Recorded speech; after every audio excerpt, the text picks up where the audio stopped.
சிறகடிக்க ஆசை சீரியலில் இனி என்ன நடக்க போகுது அப்படின்னு தான் பார்க்க போகிறோம்.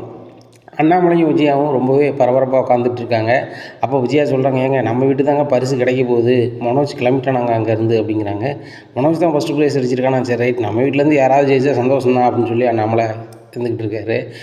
நான் ஆரத்தி கரைச்சி வச்சுருக்கேன், நீங்கள் வந்து அதில் கற்பூரம் ஏற்றணுங்க அப்படிங்கிறாங்க. அதெல்லாம் ஏற்றிடலாம், ஒன்றும் பிரச்சனை இல்லை அப்படிங்கிறாங்க.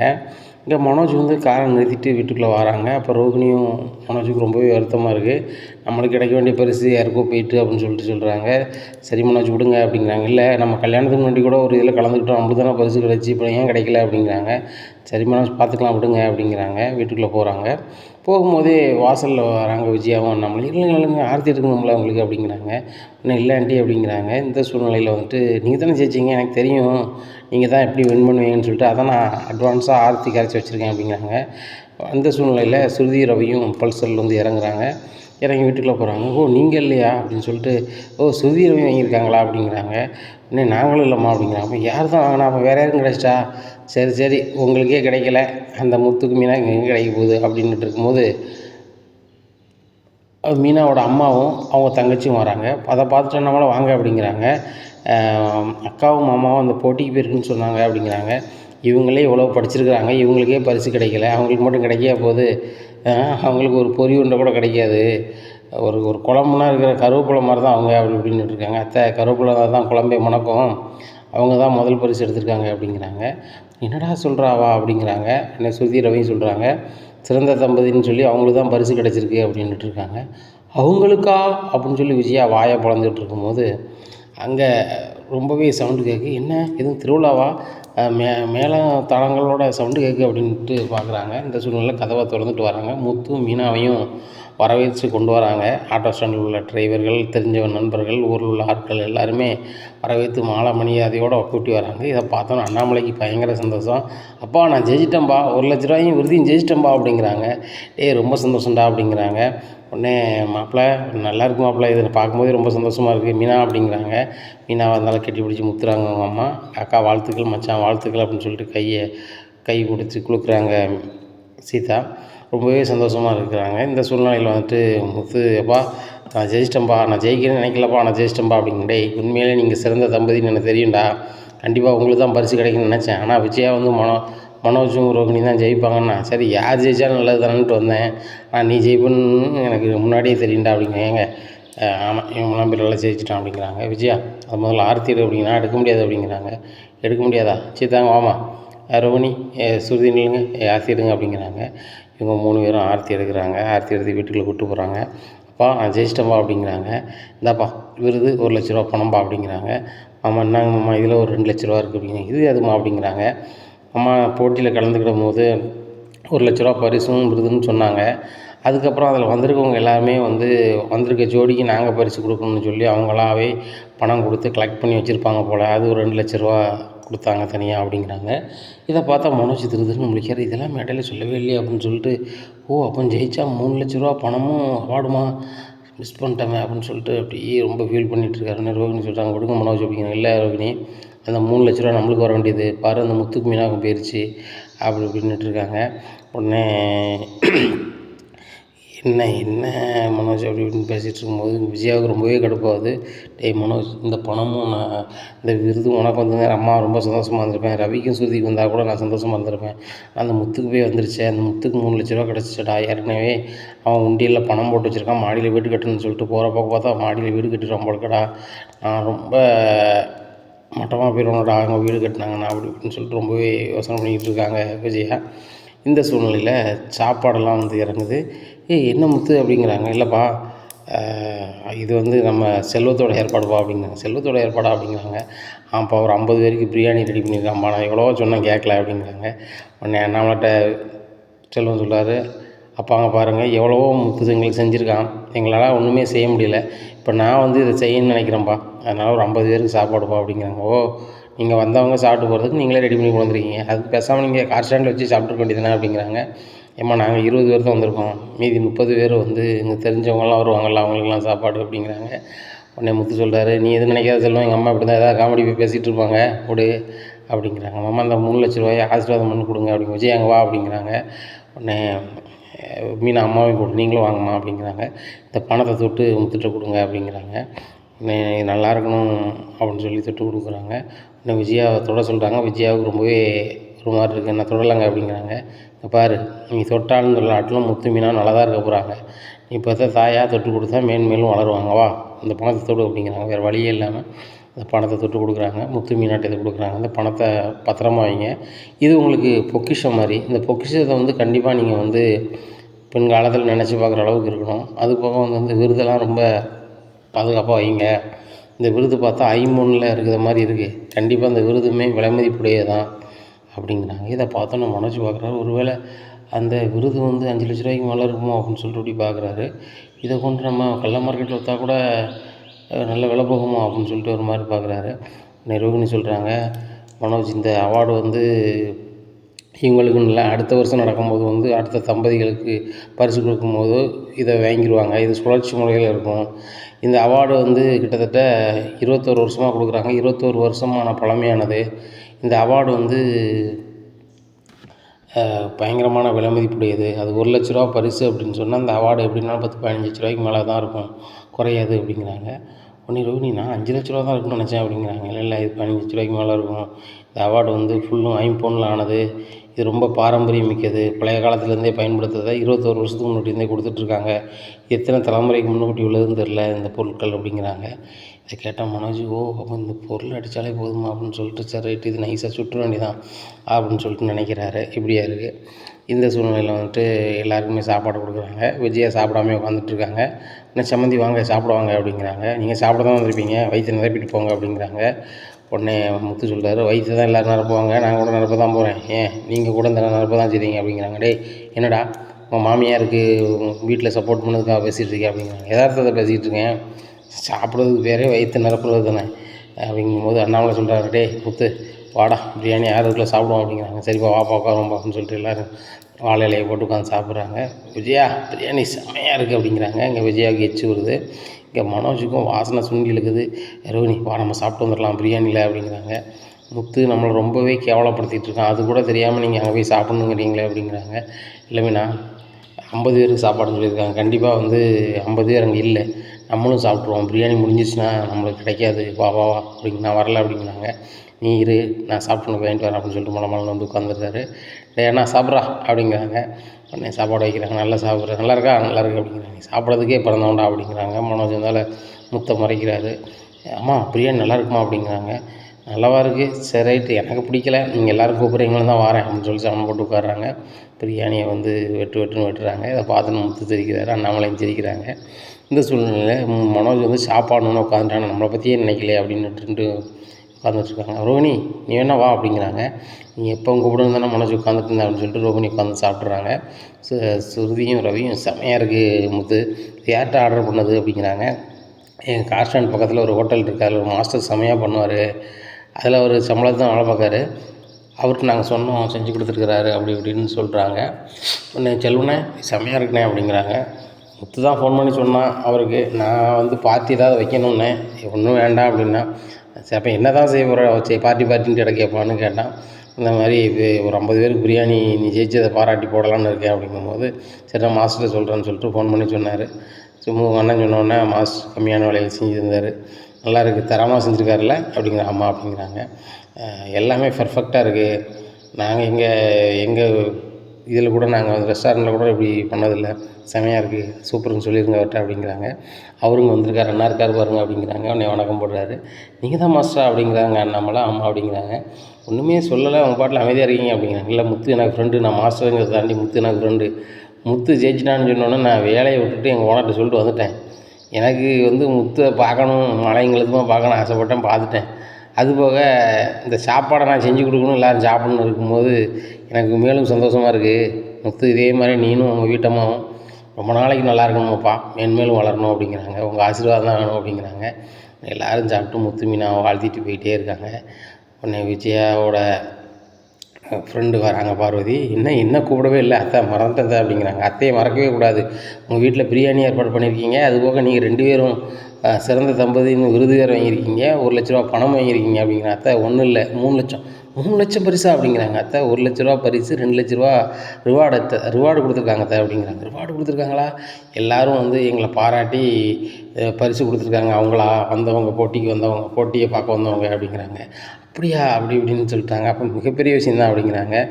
பார்வதி அது வந்து பிச்சை பார்வதி அப்படிங்கிறாங்க. பிச்சையே ஏதோ எங்களை பாராட்டி கொடுத்துருக்காங்க, அதை நாங்கள் பெரிய பொக்கிஷமாக நினைக்கிறோம் அத்தை அப்படிங்கிறாங்க. விஜயா உனக்கு எப்படி பேசுனே தெரியாதோ அப்படின்னுட்டுருக்காங்க. அந்த நேரத்தில் மீனா அம்மா சொல்கிறாங்க, சம்மந்தி நாங்கள் போயிட்டு வரோம் அப்படிங்கிறாங்க. சரிம்மா பார்த்துப்போங்க அப்படிங்கிறாங்க. சரி போகும்போது அங்கே எப்படியும் நைட்டு சாப்பாட்டுக்கு என்ன செய்யலான்னு தாங்க வந்திருப்பீங்க, போகும்போது பிரியாணி வேணா கட்டிட்டு போங்க அப்படிங்கிறாங்க. உடனே முத்து சொல்கிறாரு, அவங்களுக்கு எப்படி இருக்கணும் எது இருக்குன்னு தெரியும், அவங்க எங்ககிட்டேருந்து எதுவும் எதிர்பார்க்க மாட்டாங்கம்மா, அவங்க வீட்டில் எல்லாமே செய்யக்கூடிய ஆட்கள் தான் அவங்க. அத்தை பிரியாணி நீங்கள் இங்கேருந்து கொண்டு போக தேவையில்லை, செல்வம் இங்கே கொண்டு வரதுக்கு முன்னக்கூட்டியே உங்கள் வீட்டுக்கு பார்ட்டி வைக்கணும்னு சொல்லிட்டு ஒரு 10,000 சாப்பாடை கொண்டாங்க, ஒரு சின்ன அண்டாவில் கொண்டு இறக்கிட்டான் அப்படிங்கிறாங்க. என்னம்மா மறுமணம் சொல்கிறீங்க அப்படிங்கிறாங்க. இல்லைத்த நம்ம தெரிஞ்ச இங்கே இருக்காங்க, அங்கே வாடகைக்கு இருக்காங்களா, அவங்கெல்லாம் கூப்பிட்டு சாப்பாடு கொடுங்க மீனாவை நானும் பரிசு வச்சு முன்னிட்டு சாப்பாடு கொடுதுன்னு சொல்லுங்க அப்படிங்கிறாங்க. சரி மருமகனை போயிட்டு வரேன் அப்படின்னு சொல்லிட்டு போகிறாங்க. இந்த சூழ்நிலையில் மீனாவை பற்றி ரொம்ப பெருமையாக பேசிட்டு போகிறாங்க அவங்க அம்மா அவங்க தங்கச்சிட்ட சீதாட்ட. பார்த்தியாடி என் பொண்ணை பார்த்தியா ஜெயிச்சிட்டா பார்த்தியா அப்படிங்கிறாங்க. அவங்க மட்டுமா ஜெயித்தாங்க, மாமாவும் சேர்ந்து தான் ஜெயிச்சிருக்காங்க, அதுவும் சிறந்த தம்பதின்னு ஜெயிச்சிருக்காங்க. இப்படி ஜெயிக்க நம்மளுக்கு ரொம்ப பெருமையாக இருக்குமா. ஆனால் அக்காவும் மாமாவும் அடிக்கடி சண்டை போடுவாங்க, வைப்பாங்க. ஆனால் அவங்களுக்குள்ளே எப்படி ஒரு அன்பு இருக்குன்னு நினச்சி கூட பார்க்கல அப்படிங்கிறாங்க. புருஷன் பொண்டாட்டினா சண்டை வரும், எல்லாம் வரும்டி, உண்மையான அன்பில் எல்லாம் தான் இருக்குமே, கோபம் தாபம் எல்லாமே இருக்க தான் செய்யும், போலியான அன்பில் தானே அப்படி இருக்காது. அதனால் வந்து அவங்க சிறந்த தம்பதி தான். உங்கள் அப்பா இப்போ இந்த நேரத்தில் இருந்திருக்கணும்டி, ரொம்ப சந்தோஷப்பட்டிருப்பார். என் மாப்பிள்ளையும் என் மகளை வந்து இவ்வளோ பெருமைப்பட்டுருக்காங்கன்னு சொல்லி ரொம்ப சந்தோஷமாக இது பண்ணுவாங்க. அவங்க ஃப்ரெண்ட்ஸும் ரொம்ப சந்தோஷமாக அதை கொண்டாடுறாங்க பார்த்தியா, அதை பார்க்கும்போது ரொம்ப சந்தோஷமாக இருக்குது அப்படிங்கிறாங்க. ஏம்மா அந்த அத்தை மட்டும் எப்போவுமே அக்காவையும் மாமாவையும் குறைச்சி பேசிகிட்டே இருக்காங்க அப்படிங்கிறாங்க. சம்மந்தியோட போனால் அதுதானடி, என்ன நாய் என்ன செய்யும், அது குலைச்சிக்கிட்டே இருக்கும், அதே மாதிரி அதோட தன்மை அதுதான். எவ்வளவு செஞ்சாலும் மாப்பிள்ளை எவ்வளோ இறங்கி பாசத்தை காட்டினாலும் அம்மான்னு அவங்க இறங்கி போனாலும் மாப்பிள்ளை, ஆனால் அவங்க ஏறி வர மாட்டாங்க. அதை மாதிரி தான் விடு, ஒன்றும் பிரச்சனை இல்லை. ஆனால் 50 பேருக்கு அன்னதானம் போட்ட மாதிரி போட்டு அவ்வளோ ஒரு ஆசீர்வாதம் 2 பேர் வாங்கிட்டாங்க. உண்மையிலே ரொம்ப சூப்பராக இருப்பாங்க, வேணாலும் பாரு, இன்னும் 1 மாதம் 2 மாதத்தில் நல்ல செய்தி வரும் பாரு அப்படிங்கிறாங்க. இதை விட என்ன செய்தி மாறப்போகுது அப்படிங்கிறாங்க. உண்மையிலே நல்ல செய்தி வரப்போகுது. கண்டிப்பாக உங்கள் அக்கா மாதமாகி நான் மாதமாக இருக்கமான்னு சொல்லி எனக்கு ஃபோன் அடிப்பா, உன்கிட்ட சொல்லுவ பாரேன் அப்படிங்கிறாங்க. என்னம்மா சொல்கிற அப்படிங்கிறாங்க. இல்லை அந்த முக லட்சணத்தை நான் பார்த்தேன், எந்த பொண்ணு மாதமாக இருக்காளோ அவள் தனி அழகாக மாறுவாள். அதே மாதிரி உங்கள் அக்கா கிட்ட அந்த அழகு கூடக்கூடிய வாய்ப்புகள் வந்துட்டு கண்டிப்பாக அவங்க 2 பேரும் ரொம்ப சந்தோஷமாக இருப்பாங்க. சீக்கிரம் குழந்தை குட்டியை பெற்று என்கிட்ட கொண்டு பேரனோ பேத்தியா கொடுப்பாங்களா பாரேன் அப்படிங்கிறாங்க. அப்படியாம்மா, அப்போ நான் வந்து அப்பா வந்து அத்தையா சித்தி நீ அப்படிங்கிறாங்க. ஆமாண்ணே நான் சித்தியாயிருவேன், சத்தியா வந்து மாமாவாயிருவோம் அப்படிங்கிறாங்க. கண்டிப்பாக அப்படின்னு சொல்லிட்டு வீட்டுக்கு போகிறாங்க. இங்கே விஜயாவுக்கு சரியான கடுப்பாக இருக்குது. இந்த முத்துக்கு மீனாவுக்கும் போய் பரிசு கிடச்சிட்டு, அதுவும் 3 லட்சம் அப்படின்னுட்டுருக்காங்க பார்வதிக்கிட்ட. பார்வதி சொல்கிறாங்க, சரி வந்த ஸ்ரீதேவி உன் வீட்டுக்கு தானே வந்திருக்கு, எப்படின்னாலும் அதை நினச்சி நீ சந்தோஷப்படுவியா அப்படிங்கிறாங்க. என் வீட்டுக்கு வந்திருக்கு, அந்த முத்துக்கும் மீனாவுக்கு வந்திருக்கு, எனக்கா வந்திருக்கு, மனோஜுக்கு வந்திருந்தாலும் சரி தான், ரவிக்கு வந்தாலும் தான் சந்தோஷமாக இருந்திருக்கும். இவங்களுக்கு போய் விட்டு வந்துட்டேன். 1,00,000 பரிசுனாங்க, டவார்னு 2,00,000 பிரித்து 3,00,000 கொடுத்துருக்காங்களே. 1,00,000 அக்கௌண்ட்டில் போட்டாங்கன்னா, 2,00,000 கையில் கொடுத்தாங்கன்னா, இவங்க உடனே அதை வந்து காசோலையை மாற்றி கொண்டு வந்தாங்கன்னா, என்ன தான் நடக்குதுன்னு இந்த வீட்டில் ஒன்றும் தெரிய மாட்டேங்க அப்படிங்கிறாங்க. இங்கே பாரு விஜயா, அவங்க உண்மையிலே சிறந்த தம்பதி, அதை வந்து இந்த ஊர் உலகம் நிரூபிக்கிற மாதிரியே அவங்க பரிசு கொடுத்துருக்காங்க. இதுதான் உண்மை. அவங்க வந்து புருஷன் முன்னாடி என்ன தான் பிரச்சனை வந்தாலும் ஒருத்தர் அனுசரித்து கொண்டு போய்கிட்டு இருக்காங்க. நீனும் நானா கூட அப்படி இருந்ததில்லை, இதுதான் உண்மை. அந்த மீனாவுக்கும் முத்துக்கும் கல்யாணம் முடிக்கும்போது 2 பேருக்குமே விருப்பம் கிடையாது, அண்ணாமலை தான் கட்டி வச்சார். அப்படி கட்டியிருக்கவங்க என்றைக்கினாலும் எனக்கு வேணான்ட்டு பிச்சு பிடிங்கி போயிருப்பாங்க மற்றவங்க. ஆனால் இவங்க 2 பேரும் எவ்வளவு மேடு பள்ளம் வந்தாலும் சகிச்சுக்கிட்டு அவங்க பாட்டில் போகிறாங்க, சில வருத்தங்களோடு கடந்து கூட போகிறாங்க. உன் வீட்டில் பல பிரச்சனை நடந்திருக்கு, அந்த பிரச்சனைக்கு நீனும் காரணமாக இருந்திருக்க, முத்துவும் காரணமாக இருந்திருக்கான், ஆனாலும் அந்த பிள்ளை கிளம்பி போகலை. அதே மாதிரி அந்த மீனா பிள்ளை ரவி கல்யாண விஷயத்தில் தலையிட்டான்னு சொல்லி முத்துட்ட எவ்வளவோ கோவம் முத்து போட்டாங்க கூட, எனக்கு நீ பொண்டாட்டி கிடையாது அப்படின்னு அவன் அந்த வார்த்தையே சொல்லலை, அவன் கோவத்தில் இருந்தான தவிர்த்து அவ்வளோதான்.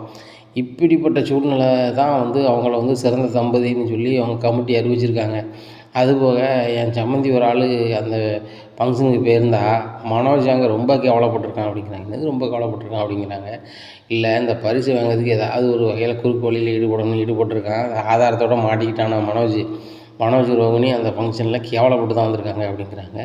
என்ன பருது சொல்லுது அப்படிங்கிறாங்க. ஆமாம், நான் பொய்யா சொல்லுதேன், அந்த வீடியோ வேணா நீ செல்லில் பாரு அப்படின்ட்டு அந்த வீடியோ காமிக்காங்க. இதை பார்த்தோன்னா ரொம்பவே ஷாக்காகிறாங்க விஜயா. என்ன வருது இப்படி இருக்குது, இது யார் உனக்கு அனுப்புனா அப்படிங்கிறாங்க. நான் தான் சொன்னேனே என் சம்மந்தி ஒரு ஆள் அந்த ஃபங்க்ஷனுக்கு போயிருந்தாங்கன்னு சொல்லிட்டு. எனக்கு நீ ஃப்ரெண்டுன்னா அவளுக்கு நல்லாவே தெரியும் என் சம்மந்திக்கு. அது போக அவன் மக்கள் 3 பேரையும் தெரியும். 3 பேரும் கலந்துக்கிட்டதுனால அதை ஒரு வீடியோ எடுத்து எனக்கு அனுப்பலான்னு பார்த்துருக்கா. என்ன அதில் மனோஜை இப்படி அசிங்கப்படுத்தணுன்னா டிவிலே போட்டு காமிச்சிட்டாங்கன்னா அவ்வளோ பேருக்கு மத்தியில் எல்லோரும் சீச்சின்னு ஆகிட்டான். நீங்கள் உண்மையான ஜோடி மாதிரி நடிக்கிங்களே தவிர்த்து உண்மையாக இல்லைன்னே சொல்லிட்டாங்களாம். அப்படி தான் அவங்க வாழுதாங்க. அதனால் நீ அணைச்சி சேர்க்க வச்சு பாரு அப்படிங்கிறாங்க.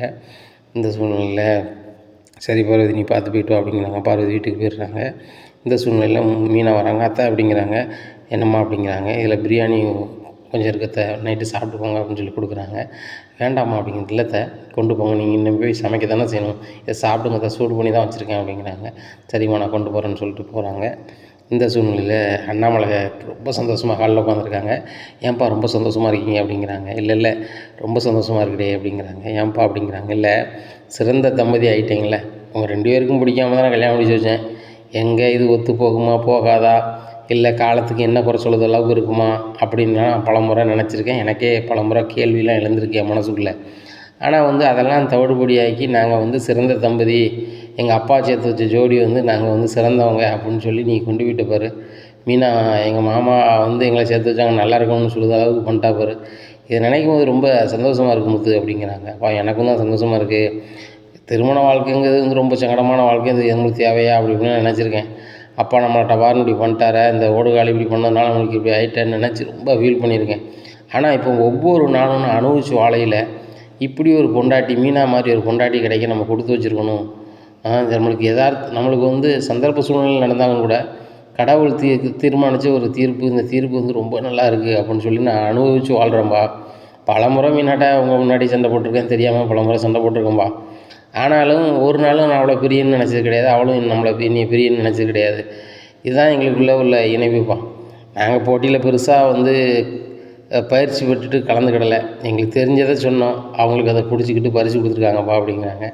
இதுதான் முத்து உங்களுடைய யதார்த்தம். உண்மையான அன்பு யதார்த்தத்தில் தான் கிடைக்கும், சரியா? அது பயிற்சியில் கிடைக்காது. அதை நீங்கள் நிரூபித்து தான் பரிசு வாங்கியிருக்கீங்க அப்படிங்கிறாங்க. ஏங்க இதே கதையை இந்த வீட்டில் பேசியிருந்தா வேறு என்ன கதை தான் பேசுகிறது அப்படிங்கிறாங்க. அப்போ உன் கதையை சொல்லி கேட்குறேன் அப்படிங்கிறாங்க. ஆமாம் என் கதையை நீங்கள் கேட்டாலும் அப்படிங்கிறாங்க. சதனா மீறு சரிங்க வேறு என்ன தான் நடந்துச்சு அப்படிங்கிறாங்க. எப்போ அந்த மேடையில் ஒன்று சொன்னாங்கப்பா, உண்மையான அன்பில் சண்டை கோபம் எல்லாமே இருக்குமா, போலியான அன்பில் சண்டை சச்சரவு எதுவுமே இருக்காதான். ஒரு ஆள் சண்டையே போடலை புருஷன் முன்னாடிக்குள்ளே அப்படின்னு சொன்னால் உண்மையிலே ஏதோ ஒன்று மறைக்கிறாங்களாம். அதனால் யாரும் மறைச்சா சண்டை போட மாட்டாங்களாம் அப்படிங்கிறாங்க. இதை பார்த்தோன்னா ரோகிணிக்கு ரொம்ப ஒரு மாதிரி ஆகுது. விஜயா ரோகிணியை பார்க்குறாங்க. ரோகிணியும் மனோஜும் சண்டை போடாமே இருக்காங்க. அவங்க நல்லா இருக்கிறது பிடிக்கல போல, இவன் எந்திரிச்சோலாம் சொல்கிறான் அப்படின்னு சொல்லிட்டு, ஏங்க இவன் தான் லூஸு மாதிரி சொல்கிறான்னு நீங்கள் கேட்டுட்ருக்கீங்க. புருஷன் முன்னாடினா சண்டை போட தான் செய்வாங்க. ஏன் மனோஜும் ரோகிணி சண்டை போடலையா, ஏன் ரோகிணி சண்டை போட்டு அவங்க வீட்டுக்கு போகலையா அப்படிங்கிறாங்க. உடனே அவங்க வேலைக்கு போகல, சண்டை போட்டாங்க அப்படிங்கிறாங்க. ஆமாம் அப்போ ஏன்டா நீ அங்கே சண்டை போடலைன்னு சொன்னேன் அப்படிங்கிறாங்க. சண்டை போடலன்னு சொன்னால் தான் பரிசு கிடைக்குன்னு நினச்சேன், நீங்கள் பரிசு வாங்கிட்டீங்க. அவனும் பாவமாக அப்புறம் ஆணி மாதிரி முகத்தை வச்சுக்கிட்டா கொடுக்கானுங்க. நானும் ரோகிணியும் ஒரே மாதிரி கலரில் ட்ரெஸ் போட்டு நீட்டாக போயிருந்தோம். அதுபோக நாங்கள் இந்த வந்த கூட்டத்துலேயே நாங்கள் முன்னாடி அதிகமாக படிச்சிருக்கோம். அவள் ஃபாரினில் பிறந்தவா, நான் இந்தியாவில் பிறந்தவன். எங்கள் 2 நாகரிகமும் சேர்ந்து நாங்கள் பயங்கரமாக பண்ணுறோன்னா அவன் புரிஞ்சிக்கல. நான் லட்சத்தில் கோடியில் நாளைக்கு சம்பாத்தியம் பண்ணுவேன். சாதாரண டிரைவருக்கும் ஒரு பூக்காரிக்கும் பரிசு கொடுத்தாங்க போது ரொம்ப கடுப்பாக இருக்குது அப்படிங்கிறாங்க. டேய் முட்டாள், தம்பதிங்கிறது என்னது, நீ பணம் காய்ச்சிருக்க பணம் இல்லைங்குதா, புருஷன் முன்னாடி எப்படி விட்டு கொடுத்து போகிறாங்க, அவங்க எப்படி இருக்காங்க, அது மட்டும்தான். சரிதானா? நீ அந்த பரிசை பெறணும்னு சொல்லி முயற்சி பண்ணேன். அதுபோக அங்கே வீடியோ எடுத்து உன் வீடியோவை போட்டு கேவலப்படுத்தினாங்க. நீ அம்மா மேலே அதிகம் பாசம் வைக்கிற மாதிரி காட்டினேன், அது எல்லாமே சீன் தானே. அந்த வீடியோவில் ரொம்ப அசிங்கப்பட்டு போனேன் அப்படிங்கிறாங்க. அவனே ரவி வராரு. என்னடா அமுத்து சொல்கிறான் அப்படிங்க. ஆமாப்பா, பரிசு வாங்கணும்னு சொல்லிட்டு மனோஜ் வீட்டில் இருக்க மாதிரியே தில்லாலங்கடி வேலையை அங்கே பார்த்தான். அவங்க நாங்கள் பேசுகிறதெல்லாம் வீடியோ எடுக்கிற மாதிரி ஒரு சிஸ்டம் வச்சுருப்பாங்க போல். மனோஜ் ஓவராக அதிக ப்ரெஸ்ஸிங் மாதிரி பேசும்போது மேடையில் போட்டு காமிச்சிட்டாங்க. எனக்கே ரொம்ப அசிங்கமாக போச்சு, மனோஜ் இவ்வளோ கேவலமாக பண்ணிட்டானு சொல்லிட்டு அப்படிங்கிறாங்க. நான் என்னடா பண்ணேன், விருது வாங்கினோம், அந்த ₹1,00,000 பணத்தை வாங்கினா அப்பாவுக்கு 2 மாதத்துக்கு கொடுக்க வேண்டியது கொடுத்துடலான்னு பார்த்தேன். கடைசியில் இப்படி ஆயிடுச்சு. முத்து மீனாவும் பார்க்க பாவமாக இருந்தாலும் கொடுத்தாங்க, இல்லைன்னா இவங்களுக்குலாம் கிடைக்குமாடா அப்படிங்கிறாங்க. டேய் முட்டாள் மனோஜ், முத்தும் அண்ணியும் எப்படி பண்ணாங்க தெரியுமா? அவ்வளோ உண்மையாக இருந்தாங்கடா. உண்மைக்கு கிடைச்ச பரிசு தான் அந்த விருதும் பரிசும். ₹1,00,000 பரிசுன்னு சொன்னது தாங்க. அங்கே வந்திருந்தவங்க பூரா நாங்கள் அந்த ஜோடிக்கு எங்களுடைய பரிசுன்னு சொல்லிட்டு எல்லோரும் சேர்ந்து ₹2,00,000 கொடுத்துருக்காங்க. இந்த பரிசு வேறு எந்த ஜோடிக்கு பரிசு கிடைச்சிருந்தாலும் கிடச்சிருக்காது. அந்த ₹1,00,000 வீட்டுக்கு போயிருப்பாங்க. ஆனால் அண்ணியும் முத்தும் பரிசு கிடைச்ச உடனே இவ்வளோ பேரும் பாராட்டுறது மட்டும் இல்லாமல் அன்பு பரிசுன்னு சொல்லிட்டு ₹2,00,000 வசூல் பண்ணி கொடுத்துருக்காங்க. அது யாருக்குமே நடக்காது அப்படி இப்படின்னுட்டு இருக்காங்க. டேய், இவங்க கஷ்டப்படுறாங்க, பிச்சை கொடுத்த மாதிரி கொடுத்துருப்பாங்க அப்படிங்கிறாங்க. ஏம்மா இப்படிலாம் பேசாதீங்க அப்படிங்கிறாங்க. உடனே ஸ்ருதி சொல்கிறாங்க, ஆண்டி உங்களுக்கு சரியாகவே பேச தெரியாதோ, அவங்க அன்பில் கொடுக்குறாங்க. இந்த ₹1,00,000 எங்கள் குடும்பத்தில் எனக்கு ஒரு பெரிய மேட்டரே கிடையாது. எனக்கு ரவிக்கும் நான் ₹1,00,000 மாதம் சம்பாதிக்கிறேன், ரவி ₹15,000 சம்பாதிக்கிறான், ரோகிணி ₹50,000 சம்பாதிக்கிறாங்க, மனோஜ் எவ்வளோ சம்பாதிக்கிறாருன்னு சொன்னதில்லை. அதுவும் பில்டப் தான் பண்ணுவார் சொன்னான். ஆனால் பணத்துக்காக போகல, பேரும் புகழுக்காக தான் போனோம். இந்த பேரும் புகழும் கிடைக்கி பணம் கிடைக்குன்னா அவங்களுக்கு ஒரு மறுவாதி, அவங்க வாழ்ந்த வாழ்க்கையை அவங்க பாராட்டி கொடுக்குறாங்க தாண்டி. இதெல்லாம் இப்படிலாம் பேசாதீங்க, நீங்களும் இப்படி கலந்துக்கிட்டு இருந்தீங்கன்னா உங்களை இப்படி தான் பேசினா நீங்கள் சம்மதிப்பீங்களா?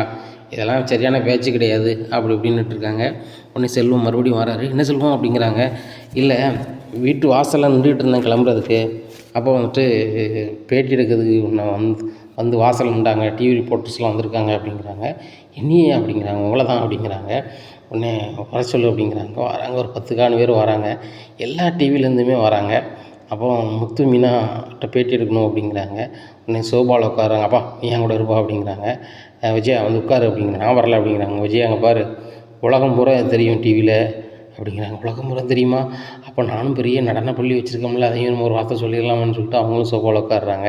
உடனே முத்து மீனா பேசுங்க அப்படிங்கிறாங்க. என்னத்தை பேசுனீங்கன்னு தெரியல அப்படிங்கிறாங்க. இல்லை, எப்படி நீங்கள் சிறந்த தம்பதியாக உங்களை தேர்ந்தெடுத்தாங்க, அதுக்கு அந்த போட்டியில் கலந்துக்கிட்ட எவ்வளோ நாளாக நீங்கள் பயிற்சி எடுத்தீங்க அப்படிங்கிறாங்க.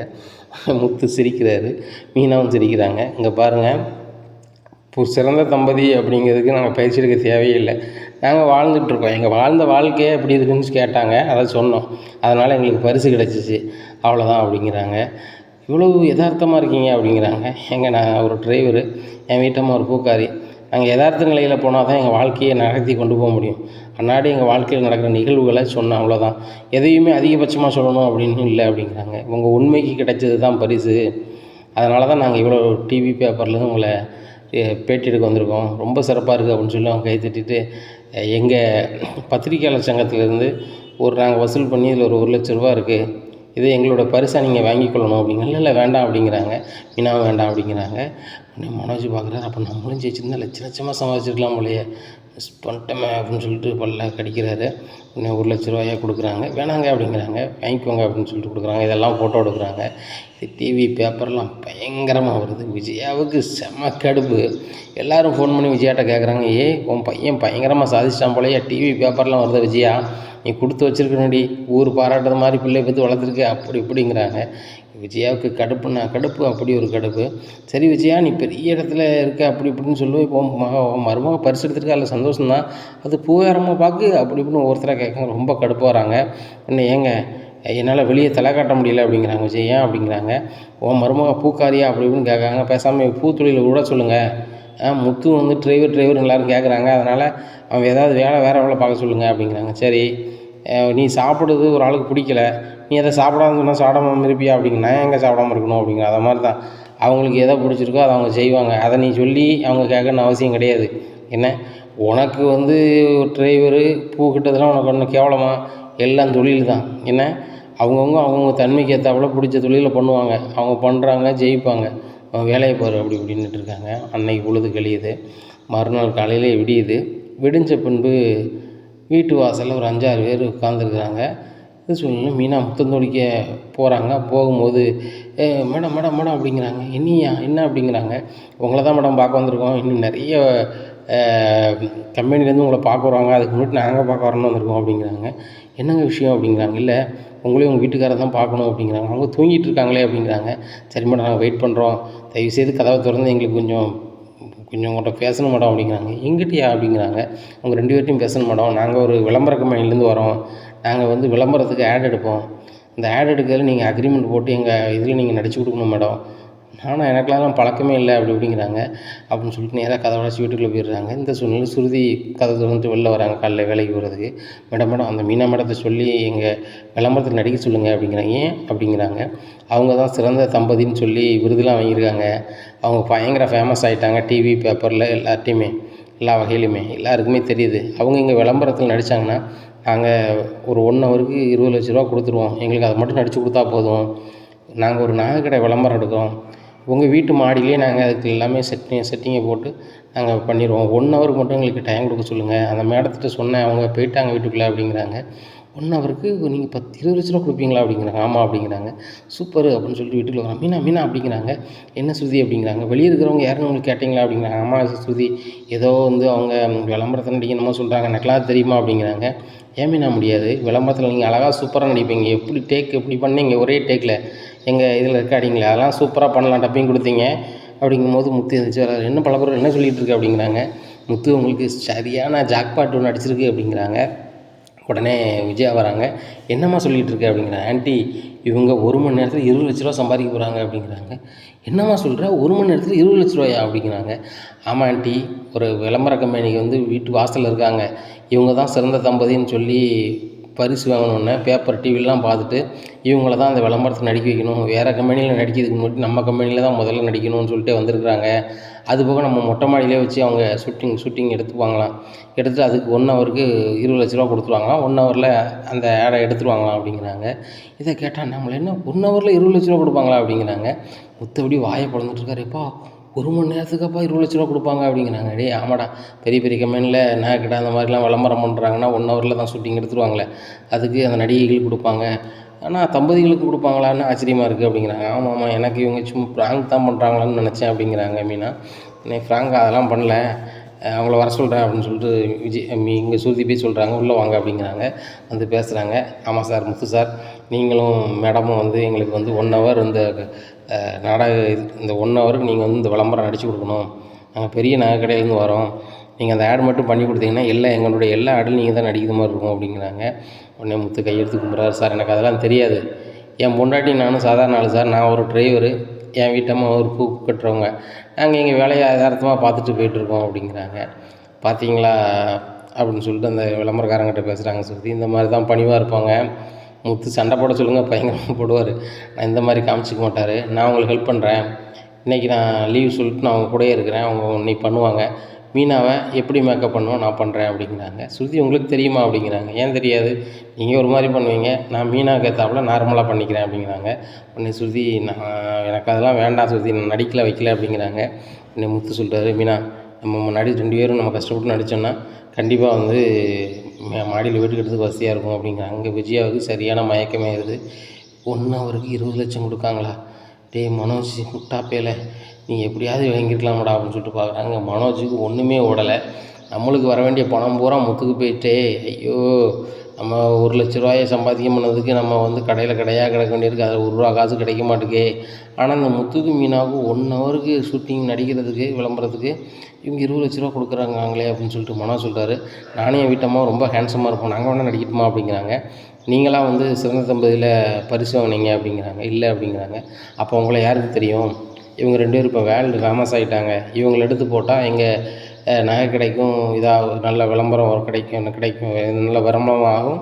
அதுபோக வந்து எங்கள் ஷூட்டிங் எடுக்கிறவங்களுக்கும் இது நல்ல பேராகும். அதனால் வந்து உங்களை எடுக்க வாய்ப்பு இல்லை.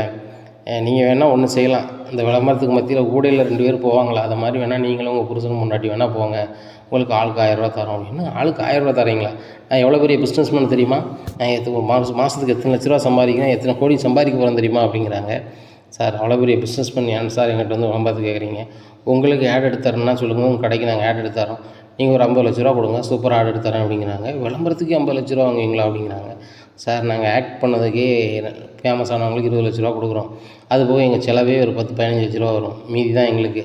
நீங்கள் அப்படி பண்ணுன்னா பண்ணுங்கள் அப்படிங்கிறாங்க. மனோஜ் வாயை ஊற்றிக்கிட்டு ரூமை பார்த்து போயிடுறாரு. ரோஹிணி கேட்குறாங்க, மனோஜ் இது உங்களுக்கு தேவையா? முத்துக்கிட்ட தான் நீங்கள் ஒவ்வொரு வாட்டியும் வாங்கி கட்டிக்கிட்டு இருப்பீங்க. இப்போ வந்து வீட்டில் ஷூட்டிங் எடுக்கிறவங்க, விளம்பரத்தை ஆட் எடுக்க வந்தவங்ககிட்டையும் வாங்கி கட்டிக்கிட்டு இருக்கீங்களா அப்படிங்கிறாங்க. கொஞ்ச நேரத்தில் மாடிக்கு போகிறாங்க. மாடியில் போய் செட்டிங்கை பயங்கரமாக போடுதாங்க. இந்த சூழ்நிலை அண்ணாமலை போய் பார்க்குறாங்க. மாடியில் செமையாக இருக்குது. ஒரு நகைக்கடை மாதிரியே செட் பண்ணிடுறாங்க. இந்த சூழ்நிலை விஜயா மேலே வந்து பாரு அப்படிங்கிறாங்க. மேலே போய் பார்க்காங்க. ஒரு நகைக்கடை எப்படி ஜொலிக்குமோ அந்த அளவுக்கு மொட்டை மாடியில் செட்டிங்கை போட்டு ஜொலிக்க வச்சுருக்காங்க. உடனே முத்து மீனாவும் அவங்க ரூமில் இதெல்லாம் பண்ணிகிட்ருக்காங்க, முகத்தை அலங்காரம் பண்ணிகிட்ருக்காங்க.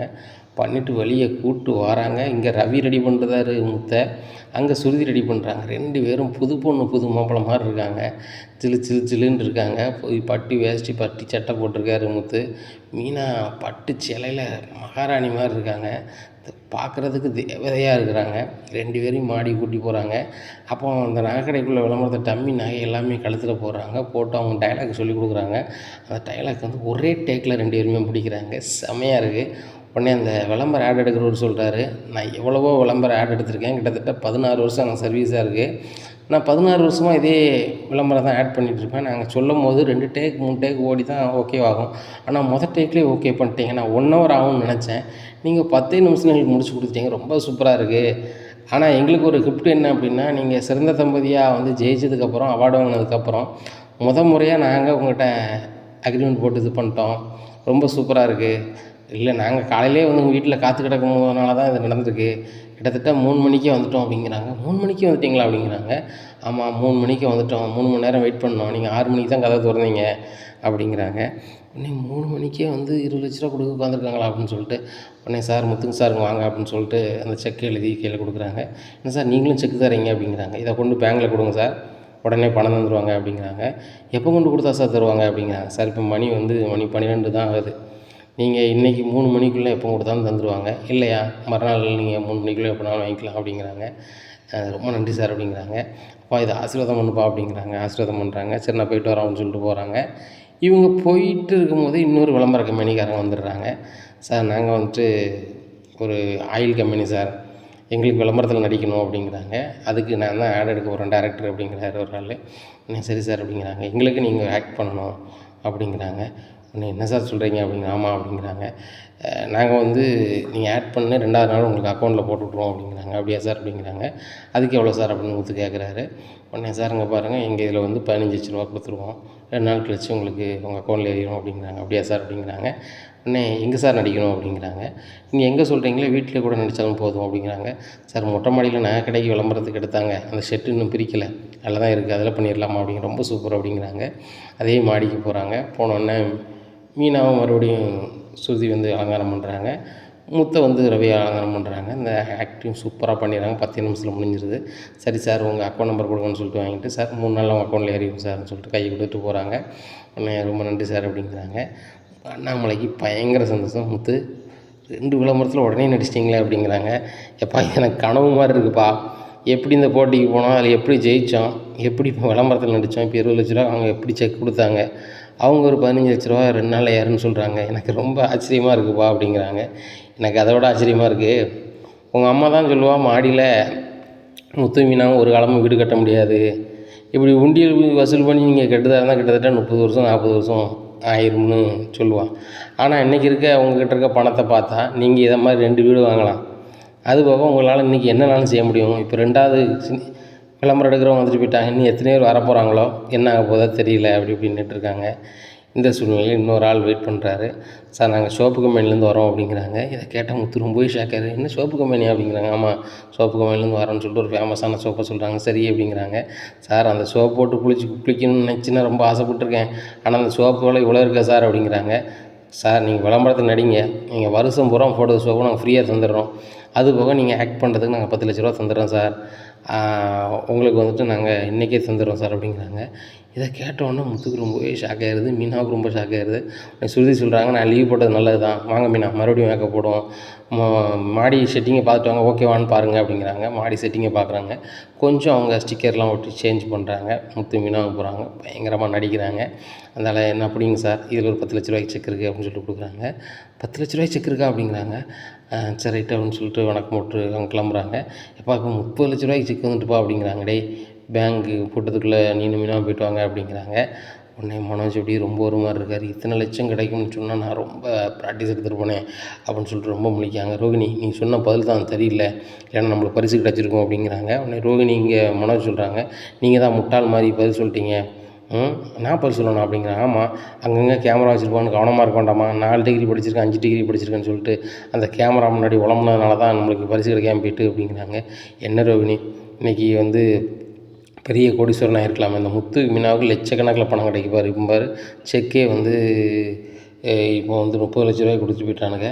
என்ன செய்யறதுனே தெரில அப்படின்னுட்டு இருக்காங்க. இந்த சூழ்நிலையில் நேராக முத்து மீனாவும் பேங்க்கு போகிறாங்க. பேங்க்கில் போய் கொடுக்காங்க செக்கை. தம்பி இன்றைக்கி பேங்க்கில் வந்து 20 லட்ச ரூபா தான் பணம் இருக்குது, நாளைக்கு வாங்க நாங்கள் வந்துட்டு உங்களுக்கு மீதி பணம் தரோம், மீதி 10 லட்ச ரூபாய் நாளைக்கு தரோம் அப்படிங்கிறாங்க. சரி சார் அப்படிங்கிறாங்க. 20 லட்ச ரூபா பணத்தை வாங்கி கொண்டு அண்ணாமலை கொடுக்குறாங்கப்பா. ஒரு செக்கு கலெக்ஷன் ஆகிட்டுப்பா, 20 லட்ச ரூபா கலெக்ஷன் ஆகிட்டு, இன்னொரு செக் நாளைக்கு கலெக்ஷன் ஆயிருன்னு சொல்லியிருக்காங்க. இந்த 20 லட்ச ரூபாய் நீ ஆசீர்வாதம் பண்ணி கொடுப்பா அப்படிங்கிறாங்க. ஆசீர்வாதம் பண்ணிட்டு கொடுக்குறாங்க. இதை பார்த்த விஜயாவுக்கு ரொம்ப அள்ளு கலருது. எப்போவுமே இவர் வந்து பணத்தை நீ தொட்டு கொடுன்னு சொல்லுவார். இந்த 20 லட்ச ரூபாய் இவரே தொட்டு கொடுத்தாரு அப்படின்னு சொல்லிட்டு நினைக்கிறாங்க. அண்ணாமலையும் மனசுக்கு நினைக்கிறாங்க. இவ்வளோ பணம் முத்துக்கு மீனாவுக்கு கிடைச்சா விஜயா ரொம்பவே மன வருத்தம் தான் போடுவா, மனோஜுக்கோ ரவிக்கோ கிடைக்கலன்னு சொல்லிட்டு அப்படின்னு சொல்லிட்டு, சரி முத்து மாடியில் வீடு கட்டியதுயா அப்படிங்கிறாங்க. ஆமாப்பா மாடியிலையும் வீடு கட்டிடுவோம்ப்பா, நம்ம வாடகை விட்டுருக்கோம்லப்பா, அந்த வீட்டுக்கு மேலே இன்னொரு வீடு கட்டிடலாம்ப்பா, அப்படி நம்ம கட்டிட்டோம்னா அதையும் நம்ம வாடகைக்கு ஏதோ விட்டு வீட்டுக்கு வருமானத்துக்கு வைக்கலாம்லப்பா அப்படிங்கிறாங்க. இதை கேட்ட விஜயா ஆமாங்க ஆமாங்க அப்படிங்கிறாங்க. முத்து மீனாவும் ரொம்பவே மட்டமாக பேசுவேன். இன்றைக்கி அவங்க கட்டணுன்னு ஆமாங்க அப்படிங்கிறாங்க.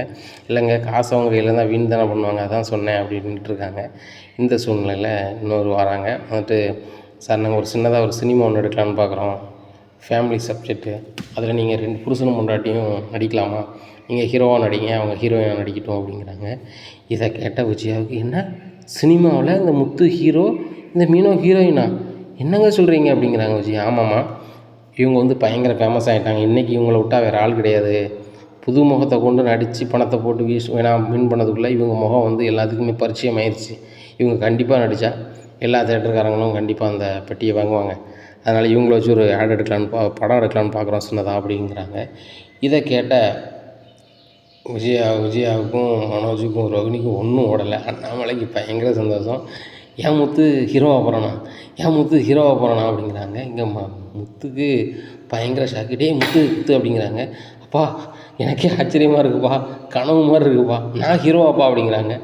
ஆமாடா என் பையன் முத்து நீ ஹீரோடா, என் மருமக ஹீரோயின்டா அப்படிங்கிறாங்க. மீனாவுக்கு பயங்கர ஆச்சரியம், ஏங்க இதெல்லாம் சரியாக வருமாங்க அப்படிங்கிறாங்க. உடனே அண்ணாமலை சொல்கிறாங்க, எல்லாமே பர்ஃபெக்டாக சரியாக வருமா, என்றைக்கு நீங்கள் இந்த உலகத்துக்கு முன்னாடி புருஷன் முன்னாடியாக வாழ ஆரம்பிச்சிங்களோ அதிலிருந்து அன்னையிலேருந்து இன்றைக்கி வரைக்கும் எல்லாருக்கும் நீங்கள் எடுத்துக்காட்டாக தான் இருக்கீங்க.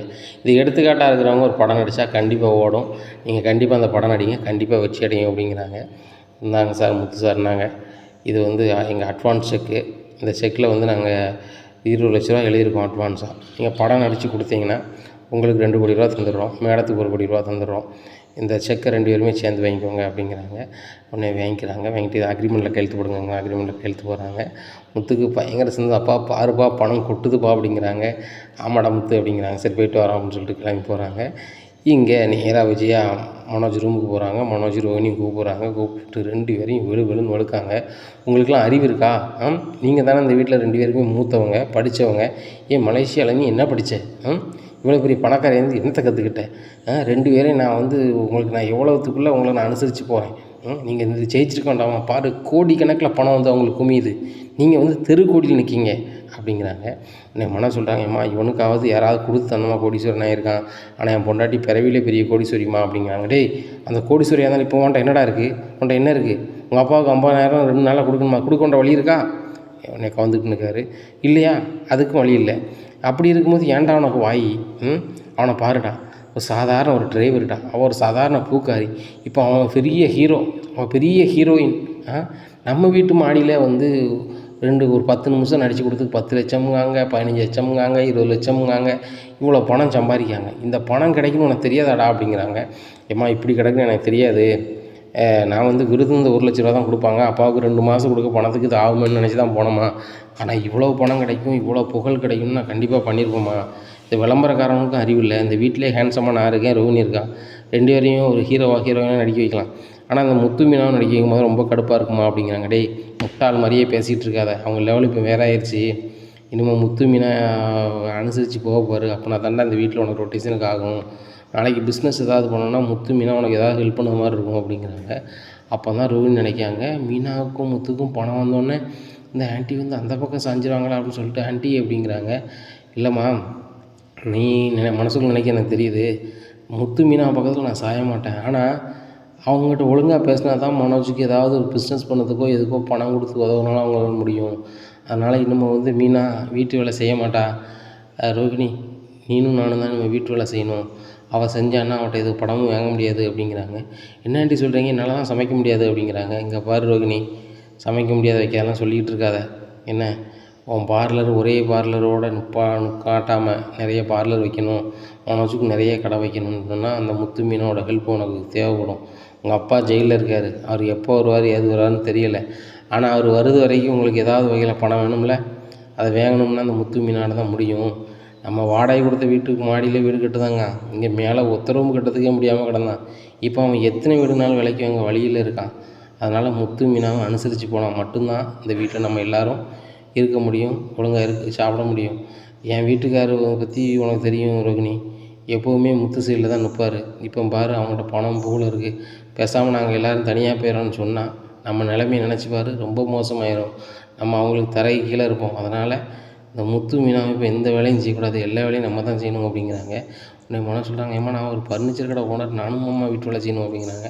டேய் கண்டிப்பாக செய்யணும்டா, அவன் பணத்தையும் உன் பணத்தையும் ஒப்பிட்டு பார்த்தா அவன் தாண்டா பெரிய பணக்காரன். நீ 15 லட்ச ரூபாவில் வச்சு தாண்டா அந்த ஃபர்னிச்சர் கடை ஆரம்பித்தேன். அவங்ககிட்ட இப்போ லட்சக்கணக்கில் இருக்குது, ஏன் இப்போ கோடிக்கணக்கில் வரப்போகுது. அதை நினச்சாலே எனக்கு ரொம்ப அட்டகாட்சி பிடிக்குது. ஸ்ருதி ரவியும் வந்து அவங்களுக்கு வந்து சப்போர்ட்டாக இருக்காங்க. ரவி நாளைக்கு ஒரு ரெஸ்டாரண்ட் வைக்க போகிறான்னா டவார்னு ஒரு 10 லட்சத்தை 20 லட்சத்தை கொடுப்பான். ஆனால் அதே மாதிரி நீனும் நல்லா பழகணும்னு வச்சுக்கோ. நீ பழைய மாதிரி இல்லாமல் இருந்து முத்துக்கிட்ட நல்ல மாதிரி இருந்தேன்னா உனக்கும் ஒரு 10 லட்சம் 20 லட்சம் கேட்டால் தருவான்டா. உள் வீட்டுக்குள்ளே அவன் இருக்கான், அவனை அனுசரித்து பார்த்துக்கடா அப்படின்னு விட்டுருக்காங்க. இந்த எல்லா வேலையும் முடிச்சு மீனா வழக்கம் போல் பாத்திரம் வளர்க்க போகிறாங்க. இன்னும் விஜயா சொல்கிறாங்க, மீனா நீ என்ன செய்ய போகிற அப்படிங்கிற. அத்தை நான் பாத்திரம் வளர்க்கிட்டு காஃபி போடணும் அத்தை அப்படிங்கிறாங்க. காஃபி எதுவும் வேணுமா அத்தை அப்படிங்க. காஃபிலாம் வேண்டாமா, நான் பார்த்துக்கிறேன் நீ போ அப்படிங்கிறாங்க. இதை பார்த்தா அண்ணாமலைக்கு பயங்கர ஷாக்கு, முத்துக்கும் பயங்கர ஷாக்கு. ஏன் த நான் தானே எல்லா நாளும் பாத்திரம் வளர்க்குவேன் அப்படிங்கிறாங்க. நீ ஏன் தான் வளர்க்கணுமாம்மா, இந்த வீட்டில் நீனும் மருமக தானே, நீலாம் வளர்க்க வேண்டாம், ரோகிணி நானும் பார்த்துக்குறோம் அப்படிங்கிறாங்க. ரோகிணி அவங்க விளக்க மாட்டாங்க தான் அப்படிங்கிறாங்க. நான் விளக்குவேன் மீனா அப்படின்னு சொல்லிட்டு ரோகிணியும் வளர்க்குறாங்க, விஜயாவும் வளர்க்குறாங்க பாத்திரத்தை. இதை பார்த்தோன்னே முத்துக்கு பயங்கர சாக்கு. ஒன்று அண்ணாமலை முத்தை கூப்பிட்றாரு, டேய் பார்த்தியாடா பணம் 10 செய்யும்னு சொல்லுவாங்க, உங்கள் அம்மையை பார்த்தாலே நம்மளுக்கு எடுத்துக்காட்ட தெரிஞ்சுக்கலாம். உங்கள்கிட்ட இப்போ பணம் வந்துட்டுன்னு தெரிஞ்ச உடனே உங்களை எப்படி காக்கா அப்படி கேட்பார். ஆத்திர அவசரத்துக்கு மனோஜுக்கு பணத்தை வாங்கி கொடுக்கியோ இல்லை ஏதோ ஒரு வகை ரொட்டேஷனுக்கு நீங்கள் 2 பேரும் தேவைப்படுவேன்னு சொல்லி எப்படிலாம் காக்கா அப்படி கேட்பார் அப்படிங்கிறாங்க. மீனா இனிமேல் நீ சமைக்க வேண்டாம், நீ வந்து நாடகத்துக்கோ இல்லை நான் வந்து ஒரு சினிமாவுக்கோ நடிக்க போவேன், உனக்கு நேரம் இருக்காது, வந்தால் ரெஸ்ட் எடுமா. ஏன்னா நானும் உங்கள் மாமாவும் வேணா ஹாலில் இருந்துக்கிட்டோம், நீ என் ஏசி ரூம்லேயே இருமா. ஏன்னா நடிக்க போகும்போது கொஞ்சம் ஃப்ரெஷ்ஷாக இருக்கணும்மா, வெயிலெலாம் போக வேண்டாம். முத்து கூட வண்டியை போகண்டான்னு சொல்லு, வண்டியை 2 டிரைவரை போட்டு ஓட்ட சொல்லுமா அப்படிங்கிறாங்க. இதை கேட்டால் மீனாவுக்கு ரொம்ப ஆச்சரியமாக இருக்குது. ஏங்க அத்தை என்ன பேசுகிறாங்க அப்படிங்கிறாங்க. அத்தை தமிழில் தான் பேசுகிறாங்க. இப்போ மீனா நல்ல ஃபேமஸ் ஆகிட்டா, இந்த முத்து நல்ல ஃபேமஸ் ஆகிட்டான், வருமானம் வந்துட்டல, நம்மகிட்ட நல்லா பேசுனா அந்த மனோஜுக்கும் யாருக்காவது உதவி பணம் உதவி வாங்கிக்கலான்ட்டு அம்மா அப்படி செய்கிறாங்க அப்படிங்கிறாங்க. இதை யாருங்க சொன்னா அப்படிங்கிறாங்க. அப்பா தான் சொன்னாங்க, எங்கள் அம்மா டப்பி தான் தெரியுமே, ரோகிணி பெரிய பணக்காரனோடனே தலையில் தூக்கி வச்சு ஆடினாங்க, இப்போ அந்த பணம் கொஞ்சம் லேட் ஆகுது அப்படின்னோடனே நம்மகிட்ட இப்போ பணம் வந்துட்டல அதனால் தூக்கி வச்சு ஆடுதாங்க அப்படிங்கிறாங்க. இங்கே ஸ்ருதி ரவி வீட்டுக்கு வராங்க, இங்கே விஜயா பாத்திரம் விளக்கிட்டு இருக்காங்க. இதை பார்த்துட்டு பயங்கரமாக சிரிக்கிறாங்க ஸ்ருதி. அத்தை இந்த காலம் வரும்னு நினச்சேன், வந்துருச்சா, மீனா ஃபேமஸ் ஆனோடனே நீங்களே பாத்திரம் வளர்க்க ஆரம்பிச்சிட்டிங்களா இல்லை மீனா வளர்க்க வச்சிட்டாங்களா அப்படிங்கிறாங்க. ஸ்ருதி நான் ஒன்றும் சொல்லலை அப்படிங்கிறாங்க. உடனே விஜயா சொல்கிறாங்க, நான் தான்மா பண்ணேன், மீனா ஒன்றும் சொல்லலம்மா. சரி நான் சும்மா தானே இருக்கேன் அதான் பண்ணுறேன், ரோகிணியும் பையத்தானே கிளம்புவா, அதனால் காலையில் அவளும் நானும் சேர்ந்து சமைச்சிருவோம், பாத்திரம் வளர்க்குறதா இருந்தால் 2 பேருமே ஷேர் பண்ணிக்கிடுவோம் அப்படி அப்படிங்கிறாங்க. சரி ஆண்டி, ஆனால் உங்கள் சமையல் தான் சுமாராக இருக்கும், ஆனால் அந்த யூடியூப்பில் ஏதாவது பார்த்து ரோகிணி வச்சு நல்லா பார்த்து நல்ல மாதிரி சமைங்க ஆண்டி அப்படிங்கிறாங்க. ஏய் சும்மர் அப்படிங்கிறாரு ரவி. இல்லை ரவி, நம்ம தினம் ஹோட்டலில் போய் சாப்பிட முடியாதுல்ல, எப்படியாவது இங்கே ஒரு நாள் சாப்பிட தான் செய்வோம், இன்றைக்கி ஆண்டி வந்து ஒஸ்ட்டாக செஞ்சுருந்தாங்கன்னா சாப்பிட முடியாதுல்ல அப்படிங்கிறாங்க. உடனே அண்ணாமலை சிரிக்கிறாங்க. பாத்தியா விஜயா, எல்லாம் மாறும், எப்படி எல்லாம் மாறும். இந்த முத்து மீனாவையும் நீ ரொம்ப சவுட்டாக பேசினேன், அவங்க லெவலில் பாரு வந்துட்டா, இனிமேலும் உயரும். நான் இந்த வீட்டில் நிறைய மாற்றத்தை எதிர்பார்க்குறேன் அப்படிங்கிறாங்க. உடனே மனோஜ் வராரு. டேய் முத்து, நீனும் 4 இடத்துக்கு வருவ, நீ பேசாமல் எங்கள் ரூமே எடுத்துக்க, நாங்கள் வேணா சமாளிச்சுக்கிறோம், அப்பா அம்மா வேணா அவங்க ரூமில் இருக்கட்டும் அப்படிங்கிறாங்க. டேய் டேய் பதிவரை நீ என்ன சொல்லுத அப்படிங்கிறாங்க. நான் தான் சொல்கிறேன் அப்படிங்கிறாங்க. உடனே ரவி சிரிக்கிறாரு. இந்த மாற்றங்களை நம்ம எதிர்பார்க்க முடியலையே முத்து அப்படிங்கிறாங்க. எனக்கும் ஆச்சரியமாக தான் இருக்குது. எங்கே போனாலும் அவன் தான் வேணும்னு இடம் முடிப்பான், இப்போ அவன் ஏசி ரூம் தரானா ரொம்ப ஆச்சரியமாக இருக்குது அப்படிங்கிறாங்க. என் தம்பி இன்றைக்கி பெரிய ஆளாகிட்டான், அவன் வந்து நல்ல பாலிசாக இருக்குன்னு நினைக்க மாட்டானா, எந்த நேரத்துலையும் கோபப்படுதான் அப்படியே இருப்பானா, சரி என் தம்பி தானே முத்து, நல்லா இருக்கட்டும் அப்படிங்கிறாங்க. நான் உன் தம்பியா, இது கனவா நனவா அப்படின்னு சொல்லிட்டு கையை முள்ளி பார்க்குறாரு. அப்பா நனவு தான்ப்பா அப்படிங்கிறாங்க. அண்ணாமலைக்கு சிரிப்பாக இருக்குது. முத்து அப்படிங்கிறாரு. புரியுதுப்பா புரியுதுப்பா புரியுதுப்பா, மனோஜ் பற்றி எனக்கு தெரியாதாப்பா அப்படிங்கிறாங்க. உடனே மனோஜ் சொல்லிட்டாரு. டேய் நான் உண்மையான நண்பு தான்டா அப்படிங்கிறாங்க. டேய் அந்த போட்டி மேடையிலே நீ வசமாக சிக்கின அந்த கேமராவில், அதே மாதிரி இங்கே வீட்டுக்குள்ளேயே நாங்கள் நம்ம கேமரா வச்சா நீ சிக்கிடுவேன், சரிதானா? நான் எப்பவும் போல் நானும் மீனாவும் மழை வரலன்னா மொட்டை மாடியில் படுக்கோம், சரியா? மழை வந்தால் அந்த கட்டில் காலில் கிடக்கலாம், அதில் தூங்கிக்கிறோம், சரியா? நாங்கள் எவ்வளோ பெரிய ஆளானாலும் இதே மாதிரி தான் இருப்போம். மாடியில் வீட்டு ரூம் கட்டின பிறகு மாடியில் 2 ரூமில் இருப்போம், சரிதானா? நம்ம வாடகை வீட்டுக்கு மேலே வீடு கட்டினாலும் அது வாடகை தான் விட போகிறோம். ஏன், அந்த வீட்டு வருமானத்துக்கு வரும். அப்பாவுக்கு பென்ஷன் சில நேரத்தில் லேட்டாகி வருது, அப்பாவுக்கு மருத்துவ செலவு, அம்மாவுக்கு மருத்துவ செலவு, ஏதாவது ஒன்று தேவைப்படும். அதனால் வந்து நம்ம அப்படி தான் செய்ய போகிறோம். எத்தனை லட்சம் எத்தனை கோடி வந்தாலும் நான் வந்து நம்ம வீட்டில் எல்லோரும் எத்தனை பேர் இருக்கோமோ அதை ஷேர் பண்ணி அவங்க அக்கௌண்ட்டில் தான் போட போகிறேன், அவ்வளோ பணத்தையும் நான் வச்சு என்னடா செய்ய போகிறேன் அப்படிங்கிறாங்க. மனோஜ் எப்படி சிரிக்கிறாரு. முத்து நீ சொல்லுது மாதிரி எல்லார் அக்கௌண்ட்லேயும் தான் போடுவியா அப்படிங்கிறாம்மா. எல்லார் அக்கௌண்ட்லேயும் தான் போட போகிறேன். எல்லாருன்னா மீனா வீட்டு எல்லோரும் சேர்த்து தான் அப்படிங்கிறாங்க. ஏன்டா மீனா வீட்டு பேரில் ஏன்டா போடணும் அப்படிங்கிறாங்க. இங்கே பாரு மனோஜ், நான் பொண்ணு கட்டின வீட்டில் நான் தான் மூத்த பையன். என்ன வீட்டில் கஷ்டம் பணம் இல்லைன்னு சொல்லிட்டு தான் அந்த ரவுடி பேட்டை போய் சத்யா வந்து கணக்கு புள்ளியாக வேலை பார்த்துட்ருக்கான். ஏன், அவன்கிட்ட பணம் இல்லைன்னு சொல்லிட்டு தானே நம்ம உழைக்கிறோம், அந்த பணத்தை எல்லாருக்குமே ஷேர் பண்ணி போட போகிறோம் அப்படிங்கிறாங்க. ஒன்று விஜயா வராங்க. ஏங்க இந்த வீட்டில் ஒரு வருமானம் வந்துட்டு நம்ம குடும்பத்தை தானங்க பயன்படுத்தணும், ஸ்ருதி கொடுக்கட்டும், ரவி கொடுக்கட்டும், எல்லாருக்குமே கொடுக்கட்டும், அது தப்பு கிடையாது. ஆனால் வந்து மீனா குடும்பத்துக்கு கொடுக்க என்னங்க எழுதியிருக்கு அப்படிங்கிறாங்க. உடனே அண்ணாமலை சொல்கிறாங்க, அங்கேருந்து கொடுக்க போறியா விஜயா அப்படிங்கிறாங்க. நான் கொடுக்க போகிறது இல்லைங்க, ஆனாலும் தண்ணியில் போட்டாலும் அளந்து போடணும்லாங்க அப்படிங்கிறாங்க. இதெல்லாம் வக்கனையாக பேசுகிற, அந்த வீட்டுக்கு மூத்த மருமகன் யார், முத்து அப்படிங்கிறாங்க. முத்து தான் அங்கே தவப்பம் மாதிரி, ஏன்னா அவங்க அப்பா காலமாயிட்டார், அதனால் எல்லா வேலையும் வந்தான் செய்யணும். ஏன்னா அந்த பிள்ளையை வந்தான் கட்டி கொடுக்கணும், அந்த சத்யாவுக்கு நாளைக்கு ஒரு கல்யாணத்தை முடிச்சு வைக்கணும், வேலை வாங்கி கொடுக்கணும், எல்லா வேலையும் பண்ணுறதா சார்ந்ததாக தான் இருக்குது. ஏன்னா அந்த பிள்ளை முயற்சியில் ஒரு வேலையில் போய் சேர்ந்துக்கிட்டு அப்படி நம்ம விட்டுற முடியாதுல்ல, அது சொல்லுறதும் சரி தான், அது நம்ம சொந்தக்கார பிள்ளை தானே அப்படிங்கிறாங்க. உடனே மீனா ஒரு மாதிரி கோபப்படக்கூடாதுன்னு சொல்லிட்டு, அதுவும் சரிதாங்க, அது நம்ம சொந்தக்கார பிள்ளை தான், நம்ம வீட்டில் ஏதாவது மாப்பிள்ளை இருந்தால் கட்டி வைக்கலாம், நம்ம வீட்டில் தான் மாப்பிள்ளை எல்லாம் கல்யாணம் ஆயிடுச்சே அப்படி இப்படிங்கிறாங்க. முத்து சிரிக்கிறாரு. பார்த்தே மீனா, முன்னாடி உங்கள் வீட்டில் எப்படி பேசுவாங்க, எப்படி பேசுவாங்க பார்த்தியா, நீங்கள் லட்சாதிபதி ஆகிட்டா, நீ பெரிய ஹீரோயின் ஆகிட்டேன்னு சொல்லி அம்மா அப்படி பேசுகிறாங்க, ஒன்றும் பிரச்சனை இல்லை, நம்ம வந்துட்டு நல்லா வந்துடலாம் அப்படிங்கிறாங்க. முத்து யார் என்ன சொன்னாலண்ணே, நீ உன் மனசில் என்ன படுதோ செய் அப்படிங்கிறாங்க. சரிப்பா அப்படிங்கிறாங்க. இந்த சூழ்நிலையில் கான்ட்ராக்டுக்கார் வந்துருந்தார். அண்ணா மாடியில் வீடு கட்டுன்னு சொன்னீங்களாண்ணே வந்துண்ணே அப்படிங்கிறாங்க. ஆமாம் அப்படிங்கிறாங்க. உடனே மாடியை போய் காமிக்கிறாங்க, வீடு கட்டுங்க அப்படிங்கிறாங்க. நம்மளை சொல்கிறாங்க, முத்து உன்கிட்ட பணம் இருக்குல்ல அப்படிங்கிற. ஆமாப்பா அப்படிங்கிறாங்க. மேலே ஒரு ஃப்ளோராகவே கட்டிடுவோம், ஏன்னா அந்த வாடகை வீட்டையும் ஒரு ஃப்ளோராக கட்டி விட்ருவோம். இது ஃபுல்லாக இருக்கும்போது வந்து நீங்கள் ஒரே வீட்டுக்குள்ளே வந்து கீழே வந்து ஒரு ஹால் மாதிரி சின்ன பசங்க விளாடுற மாதிரி வைக்கிற மாதிரி இது மாதிரி பண்ணிப்போம், எல்லாருக்குமே ஒரு ஃப்ளோர் இருக்க மாதிரி ஆயிரும் அப்படிங்கிறாங்க. அதுவும் சரிதான்ப்பா அப்படிங்கிறாங்க. அப்போ கீழே வாடகையில் இருக்கவங்கள அப்படிங்கிறாங்க. அந்த வாடகை வீட்டுக்கு மேலே ஒரு வீடு கட்டுத்தோம்லாப்பா, அதை அங்கே வச்சுருவோம், நம்ம கீழ் வீட்டில் இருக்கவங்கள அந்த வீட்டுக்கு போக சொல்லிடுவோம், சரிதானா? இந்த 3 ஃப்ளோர்லேயும் நாளைக்கு ஆளுக்கு ஒரு ஃப்ளோரில் இருந்துக்காங்க. உங்கள் பிள்ளை வீட்டெலாம் பெருசாச்சுன்னா ஒரே வீட்டில் இருக்கிற மாதிரி ஆயிரும். எனக்கும் விஜயாவுக்கும் வெளியில் போய் என் மூத்த பையனை பார்க்க போகிறேன், இளைய பையனை பார்க்க போகிறவங்கலாம் வராது. மூத்த பையனை பார்க்கணும்னா மாடிக்கு போகிறதும், இளைய பையனை பார்க்கறதுக்கும் கீழே போகிறதும், இப்படியே இந்த 3 ஃப்ளோர்லேயுமே நாங்கள் சமாளிச்சுக்கிடுவோம்ல அப்படிங்கிறாங்க.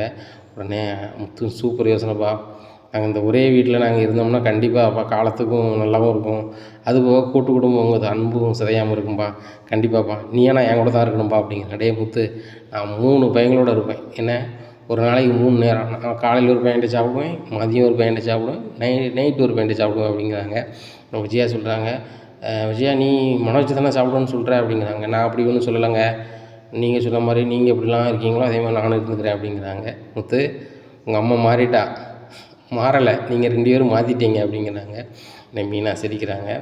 இந்த சூழ்நிலையில் மனோஜ் சொல்கிறார், இப்போ நான் கடைக்கு போயிட்டு வரேன் அப்படிங்கிறாங்க. முத்து நான் கடைக்கு போயிட்டு வரேன், மீனா நான் போயிட்டு வரேன் அப்படிங்கிறாங்க. உடனே முத்து சிரிக்கிறது, ஏன்ட்ட ஒரு நாள் சொல்ல மாட்டேடா அப்படிங்கிறாங்க. டேய் நீ என் தம்பி தானே, அவன்கிட்ட சொல்லாமல் போனேன், எப்படி போயிட்டு வரேன், அந்த பக்கம் வந்தால் கடைக்கு வா அப்படிங்கிறாங்க. இதை கேட்ட முத்து சொல்கிறாரு, கடைக்கா அப்படிங்கிறாங்க. டேய் நீ வந்தனா கொஞ்சம் விளம்பரம் ஆகுண்டா, என் கடைக்கு நீ ஒரு மாடல் நீ வர அப்படின்னா நிறைய பேர் என் பொருள் வாங்க வருவாங்க. மீனா முத்து கொஞ்சம் தவறும், நான் சொன்னால் தப்பாக நினைக்க மாட்டீங்களா அப்படிங்கிறாங்க. சொல்லுங்கள் அப்படிங்கிறாங்க மீனா.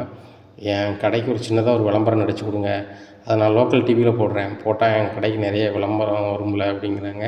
உடனே முத்து சிரிக்கிறதே, என் முகத்தை பார்க்க ரொம்ப கேவலமாக இருக்குன்னு சொல்லுவேடா அப்படிங்கிறாங்க. சொன்னதான், ஆனால் இப்போ முகம் பாலிஷ் ஆயிடுச்சு, பணம் வந்துருச்சுல, அதனால் எனக்கு கொஞ்சம் நடிச்சு கொடு, என் கடையும் கொஞ்சம் டெவலப் ஆகிருக்கும் அப்படிங்கிறாங்க. உடனே விஜயா வராங்க. டேய் முத்து அப்படிங்கிறாங்க. அம்மா நம்மளை கூப்பிட்றாங்களேன்னு சொல்லிட்டு, என்னம்மா அப்படிங்கிறாங்க.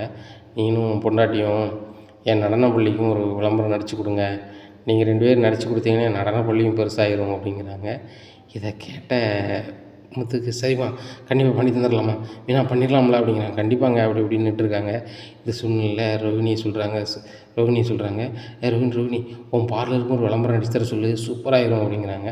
அதெல்லாம் வேண்டாம் ஆண்டி, நாங்கள் பெரிய பெரிய ஹீரோயின் வச்சு பண்ணிப்போம் அப்படிங்கிறாங்க. ஏன்னா அவங்களுடைய பார்லர் அவங்க கையில் இல்லை, வேறு ஓனர்கிட்ட இருக்குது. இப்படியா இருக்கும்போது நேராக வராங்க ரோஹிணியோட பார்லர் ஓனர்.